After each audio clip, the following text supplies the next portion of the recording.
Thank you, saudara. Saya cuma terpikir satu hal tadi waktu di bagian akhir.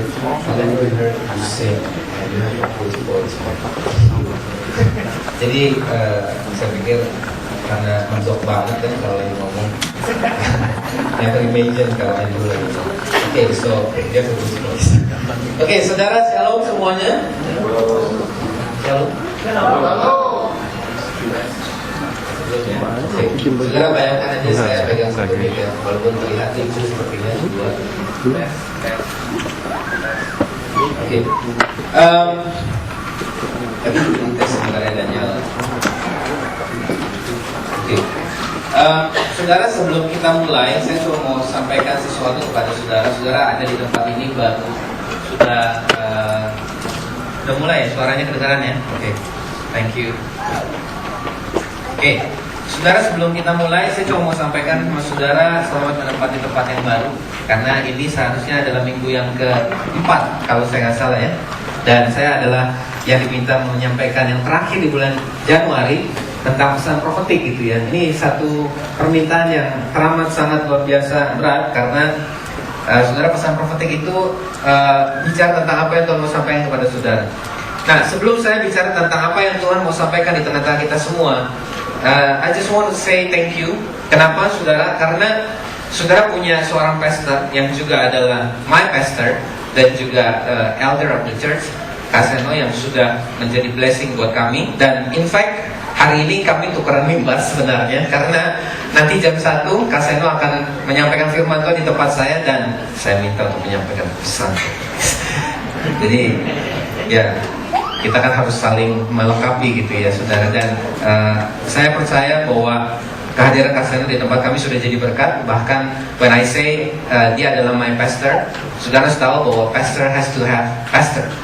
Jadi kalau enggak, saudara, kita akan melenceng ke sana kemari. Dan sampai hari ini Kak Seno juga, Kak Friska menolong saya dengan istri saya, yang by the way nggak bisa hadir karena seperti yang saudara lihat di foto tadi, ada satu krucil yang baru jadi 1 tahun. Dan rombongannya terlalu banyak, saudara, kalau saya bawa. Biasanya minimal ada 1, 2, 3, 4, 5, 6 yang akan datang. Jadi saya pikir lebih baik dia langsung ke ibadah aja nanti. So, thank you buat saudara yang sudah merelakan pastor saudara untuk bisa kemana-mana dan menjadi berkat, dan termasuk memberkati tempat kami. Yang kedua, saya hari ini gak sendiri. Saya didampingi oleh Denny. Walaupun terlihat figurnya seperti bodyguard saya karena very big and tall, tapi Denny juga adalah salah satu pemimpin di tempat kami. Bahkan dia juga menjadi person in charge untuk Maximize Manhood, atau yang saudara kenal pria sejati di tengah-tengah di Abalok di area barat. Jadi kalau kemarin ada begitu banyak wanita yang diubahkan dan dipulihkan oleh wanita bijak, saudara, pemulihan tidak akan terjadi seutuhnya kalau hanya wanita yang dipulihkan. Jadi pria-pria, saudara, kami sangat encourage ketika nanti di tahun 2013 ada kegerakan pria sejati, ini waktunya buat wanita untuk berkata, this is your turn. Ya, jadi biar mereka juga boleh dipulihkan. Amin. Oke, nah saudara, di permulaan di tahun 2013 ini, Tuhan memberi saya sebuah kata sebenarnya di akhir 2012, kata yang sangat powerful, tapi juga sangat memberikan pressure yang saya terima untuk jemaat yang saya pimpin. Tapi saya percaya bahwa ini bukan sekedar sebuah pesan yang ditujukan kepada jemaat di tempat kami. Tapi waktu saya menyiapkan tentang apa yang saya mau sampaikan di tengah-tengah TCC, apa yang Tuhan mau bicara kepada saudara memasuki 2013. Saudara mengangkat sebuah tema yang sangat luar biasa, raise up your banner and conquer. Jadi cuma bukan angkat-angkat panji doang gitu ya. Angkat panji doang kan seru, tapi habis itu then what? Dan conquer. Dan saudara, saya mau katakan kepada saudara bahwa apa yang saudara dapatkan, saudara mesti percayai dan saudara mesti jalani dan hidupi sampai tahun ini berakhir. Dan jangan pernah kehilangan iman, karena bisa jadi mungkin conquer yang saudara rindukan terjadi di tanggal 31 Desember tahun 2013. Jadi jangan pernah kehilangan pengharapan. Dan kata yang Tuhan beri kepada saya adalah kata multiplikasi, multiplication. Nah, pertanyaannya kenapa multiplikasi? Sebelum saya sampai ke sana, saya mau bicara sedikit tentang banner years. Saudara, kalau kita bicara tentang raise up your banner, Maka tahun ini adalah tahun yang semestinya saudara disebut better years. Tahun di mana saudara bisa mengibarkan panji saudara. Siapapun saudara, apapun latar belakang saudara, apapun yang saudara kerjakan. Apakah saudara sudah menikah, saudara belum menikah, saudara usaha sendiri, saudara bekerja, saudara apapun yang saudara lakukan, this should be a better year for you. Di 1 Samuel pasal yang ke-7, saudara akan melihat ada sebuah kisah yang menarik ketika Samuel, sang nabi, berdoa kepada Tuhan ketika Israel diserbu bangsa Filistin. Di momen itu, saudara, bangsa Israel ketakutan ketika melihat bangsa Filistin datang menyerbu mereka. Dan dikatakan mereka memohon kepada Samuel, berdoalah kepada Tuhan supaya kami selamat. Dan Samuel dikatakan menyembelih seekor domba dan kemudian mempersembahkan kepada Tuhan. Dan kemudian Tuhan menjawab doanya. Dan apa yang dilakukan? Saudara, dalam peperangan yang sangat keren sekali. Karena bahkan bangsa Israel tidak melakukan apa-apa, Tuhan menghadirkan sebuah halilintar, sebuah petir yang mengacaukan dan membuat bangsa Filistin ketakutan dan kebingungan. Dan bangsa Israel hanya perlu datang ke medan perang dan membunuh orang-orang yang kebingungan ini. Karena orang yang gampang dibunuh orang yang bingung, jadi jangan bingung. Nah, so ketika saudara itu terjadi, akhirnya dikatakan di ayat yang ke-12, then Samuel took a stone and set it up between Mizpah and Sen. He named it Ebenezer, saying, thus far the Lord has helped us. Terjemahan bahasa Indonesia tidak saya pakai karena menurut saya terjemahan kurang tepat. Dikatakan sampai di sini Tuhan menolong kita. Kesannya selesai. Tapi thus far the Lord has helped us bicara tentang sejauh ini Tuhan sudah menolong kita. Dan memang setelah itu ayatnya berkata begini, selama pemerintahan Samuel tidak sekalipun Filistin, bangsa Filistin menguasai Israel. Dan bahkan kota-kota yang direbut oleh bangsa Filistin dikembalikan kepada Israel. Itu artinya bukan kemenangan itu menjadi akhir, tapi itu menjadi sebuah tanda. Thus far the Lord has helped us, akan continue to help us, berlanjut untuk menolong kita kepada hari-hari selanjutnya. Jadi yang saya mau katakan kepada saudara, kalau tahun ini saudara mengatakan raise up your banner, saya berdoa dan saya mau encourage ya saudara, ini bukan cuma terjadi di 2013, tapi ini adalah sebuah momentum yang Tuhan hadirkan buat saudara, supaya tahun-tahun berikutnya saudara melihat banner saudara tetap berkibar, and the conqueror, yaitu saudara sendiri, saudara penaklunya akan terus melakukan apa yang Tuhan lakukan. So, thus far the Lord has helped us seharusnya menjadi sebuah janji yang saudara terima dan pegang mulai hari ini sampai ke depan. Karena saya percaya bahwa sama seperti Yesus berkata di dalam Yohanes, sesungguhnya aku berkata kepadamu bahwa mereka yang percaya kepadaku, dikatakan apa? Mereka bukan hanya akan melakukan pekerjaan-pekerjaan yang luar biasa yang aku lakukan, tapi pekerjaan-pekerjaan yang jauh lebih besar. Pertanyaan saya, apa artinya? Apakah itu artinya Tuhan mau kita jadi greater than God? Lebih besar dari Yesus? Itu artinya kita paling tidak sedikit harus belajar berjalan di atas air. Dan saya percaya Tuhan sedang tidak berbicara untuk kita menjadi lebih besar dari Tuhan.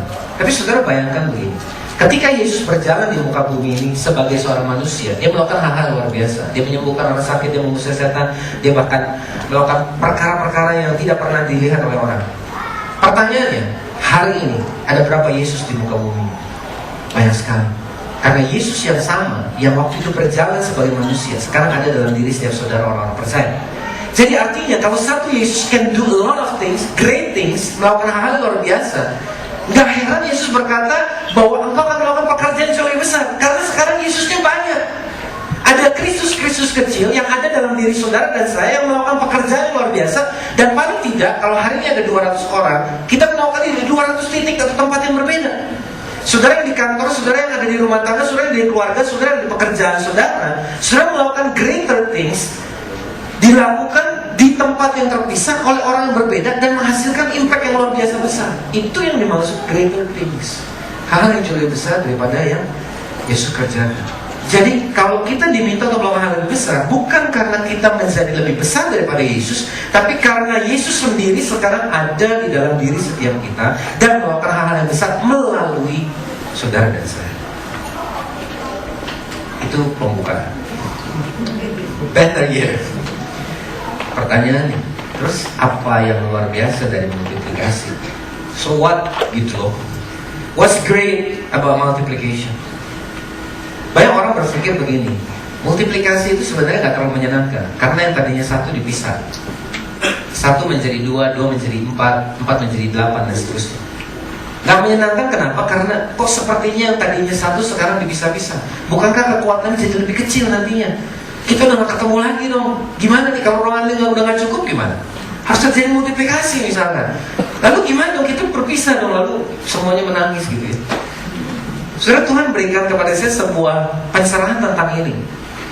Karena belum lama ini saya baru menyampaikan firman Tuhan di tengah-tengah komsel di area kami yang bermultiplikasi. Karena jumlah satu komsel sudah hampir 40 orang. Jadi udah gak mungkin lagi jadi komsel gitu, atau yang saudara sebut dynamic community. Nah, jadi Tuhan berikan saya tentang kisah Elia dan Elisa. Saudara tahu waktu Elia mau pensiun dan menyerahkan tugasnya kepada Elisa, saudara baca di dalam 1 Raja-Raja, tepat sebelum Elisa ditemukan sedang membajak dengan 12 pasang lembu, dikatakan bahwa Tuhan sendiri yang berkata kepada Elia, engkau harus menunjuk Elisa untuk menjadi penggantimu. Oke? Nah, yang kedua, ketika Elisa dipanggil, dia meresponi Tuhan. Dan dia bukan hanya meresponi Tuhan, tapi dia melakukan hal yang gila. Dia bakar semua bajaknya, dia sembelih dombanya, sapinya. Sejak kapan domba membajak? Dia sembelih sapinya, dan kemudian dia kasih makan buat orang-orangnya, dan dia pergi. Artinya apa? Dia berikan semuanya. There is no turning back, nggak ada cara lain untuk dia bisa menoleh ke belakang. Dan sejak ayat itu sampai dengan nanti 2 Raja-Raja pasal yang pasal yang kedua, Elisa tidak pernah terdengar. Seperti seolah-olah ada di balik bayang-bayang Elia. Tepat ketika Elia hampir mau dipanggil, barulah Elisa namanya muncul kembali di 2 Raja-Raja pasal yang kedua. Dan dikatakan Elia berkali-kali meminta Elisa, sudah jangan ikuti saya. Tapi Elisa ngotot banget untuk ikuti dia. Dan muncullah ayat ini. Dan sesudah mereka sampai di seberang, ayat yang ke-9, berkatalah Elia kepada Elisa, mintalah apa yang hendak kulakukan kepadamu sebelum aku terangkat daripadamu. Ini jawaban yang bagus. Elisa bukan orang yang punya roh sungkan. Biarlah kiranya aku mendapat 2 bagian dari rohmu. Bahasa kerennya, I want to get double portion dari yang lu lakukan. Kalau lu melakukan hal luar biasa, aku melakukan 2 kali lipat. Kurang aja? No. Ini yang namanya punya iman untuk melakukan atau melihat sebuah hal yang luar biasa.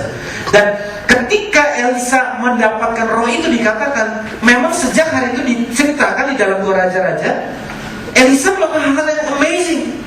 Dia melakukan perkara-perkara yang jauh lebih dahsyat daripada pendahulunya itu Elia. Pertanyaan saya, apa maksudnya? Inilah multiplikasi. Ketika sesuatu yang besar bermultiplikasi menjadi 2 bagian, sesungguhnya yang 100% tidak menjadi 50% dan 50%. Tapi yang terjadi adalah 100% sekarang menjadi 100% dan 100%. Jadi artinya kekuatan yang tadinya 1 sekarang equally strong, equally great, sama kuatnya, ada 2. Dan melakukan hal luar biasa bersamaan di tempat yang berbeda dan menjangkau lebih banyak orang. Dan that's exactly the purpose of multiplication. Itulah tujuan kenapa kita merindukan sebuah multiplikasi. Dan itulah yang luar biasa dari multiplikasi. Sebuah pekerjaan Tuhan yang luar biasa menjadi 2, bahkan lebih pekerjaan Tuhan yang luar biasa yang sama kuatnya, sama luar biasanya terjadi di mana? Ketika saudara berkata, raise up your banner, be ready for multiplication. Karena gak ada saudara yang namanya pertumbuhan hanya terjadi di satu titik. Dan firman Tuhan menceritakan bahwa gereja mula-mula ketika aniaya besar datang, mereka tersebar kemana-mana. Dan sejak hari itu firman Tuhan diberitakan di mana-mana. Multiplikasi hanya terjadi, banner yes saudara hanya terjadi ketika saudara mengizinkan multiplikasi terjadi. Dan kita mesti punya pemahaman dan pandangan yang benar tentang multiplikasi. Ini bukan bicara tentang kesedihan karena dipisahkan, tapi bicara tentang hal luar biasa karena kita bisa melakukan hal yang lebih banyak, hal yang lebih besar buat pekerjaan Tuhan. Jadi siang ini, pagi ini, kita semua belajar tentang prinsip supaya multiplikasi terjadi. Kita akan lihat satu kisah yang Yesus sendiri lakukan ketika dia di muka bumi. Sebuah kisah yang sangat luar biasa terkenal, dikatakan Yesus memberi makan kepada 5.000 orang. Selalu yang kita ingat, bahkan di Kega, di sekolah minggu, ada lagunya juga tentang Yesus memberi makan dengan 5 roti dan 2 ikan, jangan kebalik. Ya, karena 5 roti 2 ikan berarti memang roti harus lebih banyak. Memang roti kehidupan firman harus lebih banyak. 5 roti dan 2 ikan. Ya, saudara, saya mau kita semua baca bersama-sama ayat ini supaya ini meresap ke dalam hidup kita. Saya mau kita semua baca dari Lukas pasal ke-9 ayat yang ke-12 sampai dengan yang ke-17. Nah, supaya saudara ikut terlibat secara aktif dan kita menghormati firman Tuhan, bolehkah saya minta saudara bangkit berdiri dan kita akan bacakan ayatnya bersama-sama. Lukas pasal yang ke-9 ayat yang ke-12 sampai dengan yang ke-17 bersama-sama. Mari kita mulai. Pada waktu hari mulai malam, datanglah ke-12 muridnya kepadanya dan berkata, suruhlah orang banyak itu pergi supaya mereka pergi ke desa-desa dan kampung-kampung sekitar ini untuk mencari tempat penginapan dan makanan, karena di sini kita berada di tempat yang sunyi. Tetapi ia berkata kepada mereka, kamu harus memberi mereka makan. Mereka menjawab, yang ada pada kami tidak lebih daripada 5 roti dan 2 ikan, kecuali kalau kami pergi membeli makanan untuk semua orang banyak ini. Sebab di situ ada kira-kira 5.000 orang laki-laki. Lalu ia berkata kepada murid-muridnya, suruhlah mereka duduk berkelompok-kelompok, kira-kira 50 orang sekelompok. Murid-murid melakukannya dan menyuruh semua orang banyak itu duduk. Dan setelah ia mengambil 5 roti dan 2 ikan itu, ia menengadah ke langit, mengucap berkat, lalu memecah-mecahkan roti itu dan memberikannya kepada murid-muridnya supaya dibagi-bagikannya kepada orang banyak. Dan mereka semuanya makan sampai kenyang. Kemudian dikumpulkan potongan-potongan roti yang sisa sebanyak 12 bangku. Silakan duduk, saudara. Kisah ini sudah sering kita dengar, bahkan mungkin saudara sudah baca ayatnya berkali-kali. Dan saudara pikir ini bukan sesuatu yang baru. Itu sebabnya saya akan mempresentasikan kepada saudara kisah ini dengan cara yang baru. Saudara, saya percaya bahwa kita membacanya kurang dari 5 menit, tapi kejadian nyatanya pastinya tidak mungkin hanya 5 menit. Pasti kejadian nyatanya jauh lebih lama dari itu. Dan banyak ahli, banyak peneliti menyimpulkan bahwa sesungguhnya ketika murid-murid pertama kali datang kepada Yesus, isunya bukan soal orang banyak. Isunya sebenarnya mereka yang lapar, mereka yang capek. Saudara bisa bayangkan kalau suatu hari ketika saudara datang ibadah jam 10, pengkhotbahnya memang luar biasa. Yesus sesi 1 mulai jalan, setengah jam, 1 jam. Yesus makin hot, 2 jam, 3 jam, 4 jam, makin hot, 6 jam, 7 jam. Saudara tahu, Yesus khotbah dari pagi sampai malam. Ini pembicara yang nomor 1 di dunia. Tapi saya pada pembicara nomor 1, murid-muridnya mulai gerah. Ini KKR mau selesai jam berapa? Ini dari pagi sekarang sampai malam. Mereka gelisah. Dan saudara tahu, murid-murid kan mungkin ada di samping dan mereka sedang merumpi. Ini guru kita ini crazy. Jam berapa ini? Emang sih dia keren, pengajarannya luar biasa, tapi tetap aja ini udah jam berapa? Udah maghrib.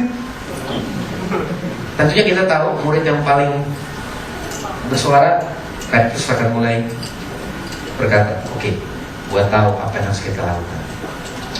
Yesus mengasihi jiwa-jiwa.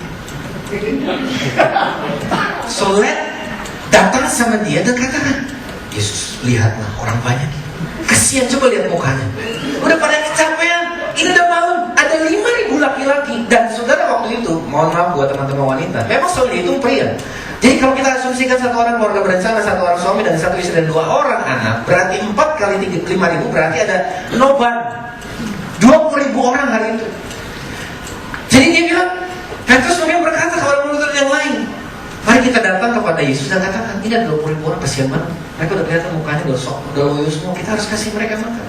So mungkin Petrus akhirnya memberanikan diri. Oke, gue yang ngomong. Biasa kan, Petrus kan memang big mouth.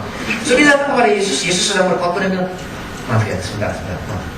Guru, lu lihat 20.000 orang dari pagi sampai malam belum makan. Engkau luar biasa, khotbahnya keren banget. Tapi masalahnya, ini mereka udah kelaparan. Mungkin ada baiknya kamu suruh mereka pergi, supaya mereka bisa cari makan. Lalu Yesus bilang apa?